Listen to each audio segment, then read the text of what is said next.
Oo. Kaya maaga pa lang yan, nandito na ako. Tatakbuhin ko yan mula dun sa ano, takbo. Oo. Kasi running eh. Oo. Kaya kailangan matakbo ko. Kasi di ba pag pataas, kailangan maano mo yung hininga mo. Oo. Takbuhin ko yan doon. Nakukuha ko lang ng isang oras. Aba. Balik sa amin. Oo. Paakyat. Ngayon. Pag dyan lang kami sa malapit, parang hindi kumpleto yung araw ko. Lalo na, parang alam mo yung guilt. Oo. Pag nilakad mo sa malapit. Minsan nga pumunta kami sa may horse racing eh. Isang stable. Oo. May beach doon sa malapit. Doon ka. Malinis pati. Talagang binibigyan nila time yung aso. Yung iba nagtatago eh. Oo. Ako, marami akong alam, lalakad nila yung aso nila. Pero hindi nila alam na alam ng amo. Oo. Nakaupo lang sa may nagsusumbong din kasi. Si yung may asong dalawang brown, si Jazz. Diyan lang sa waiting shed. O kaya dito sa may sa may roundabout. Si Lemon tsaka si Oo.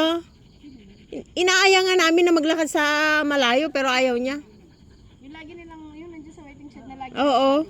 Pero yung isa naglalakad yun. Si Michelle, nitong linggo na to, sa country park kami lagi. Si Michelle, yung tatlong aso. Oo, yung tatlong aso yun. Pagurin pag naglalakad ka. Napapansin ko rin yun sa Jazz na yun.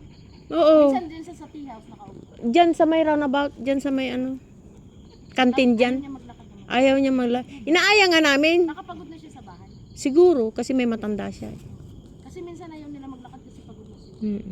Basta mapatain niya lang yung aso niya, ayan na. Pero si Ginger siya kasi Lemon, gusto nila Kahit nga si Michelle noon na lang sa amin na maglakad. Hindi rin niya naglalakad. Hindi. Ganyan lang din yan. Oo, kasama niya si Jazz. Silang dalawa. Paano parang allergy naman yata si Michelle sa init? Nakikita mo nilagay niya sa mukha niya.